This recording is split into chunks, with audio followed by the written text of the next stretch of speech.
I asked you about the big fella first. You worried he was going to take off at the end of last year, I guess, and how pleased are you that he's going around again? Oh, very pleased he's going around again, and even though Stewie was stressed out and worn out by the end of the year, it was a big season. You know, coming home with a championship. Naturally, after that, you do sit back and take stock of where you've been, what you want to achieve. But I had every confidence that he was going to come back with the programs that we were setting up around the development and trying to push more of these young kids through. Now they're just hitting the right age to be part of the playing group as well. So everything's just lining up nicely. We just needed to take a time out. It was a very stressful year, but it's been very stressful for the last couple of seasons with the COVID. So everybody just needed to take a good break. They're disappointing on the weekend, I guess. Good for Smith to go to the WNBA, but disappointing for the fans here. They won't be able to watch her in action. Look, naturally very disappointing for the club and everyone around here. That it would have been fantastic to see Alanna hit the court. She really puts a presence out there, and that's why the WNBA have picked her up, because she is in red hot form. The team she's playing for is going very well.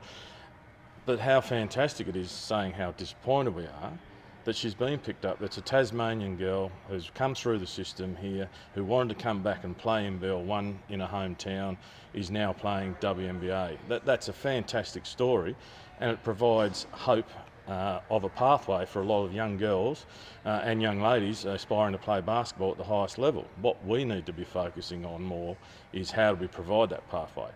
Naturally, Tasmania has an NBL team.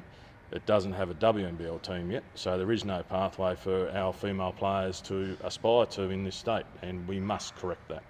So I think your statement said you had a contingency in place in case you didn't come. What is that?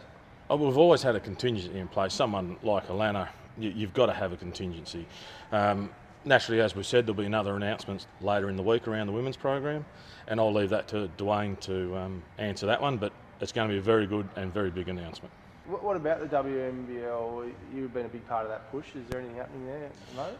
Yeah, we're still talking through. I was only had discussions with the Minister again the other week. I really want to see this being progressed as fast as we can. I'm still talking with the Southside Flyers, who are extremely keen to come back to Tassie. They were extremely disappointed that they didn't get back here for the game.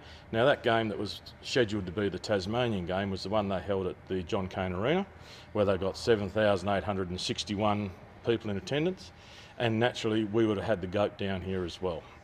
So it's a missed opportunity in my view, but we're still working forward and positively of how we can do something, whether it be with Southside Flyers or another team in the interim. But it's something I'm not going to drop or let go, and it's something that we need to do. Is the support we're getting for NBL, a male team, we need to replicate that support for a female team, and that's how the only way the sport can come, in my view, the number one sport of the state, is if we've got equality in the sport.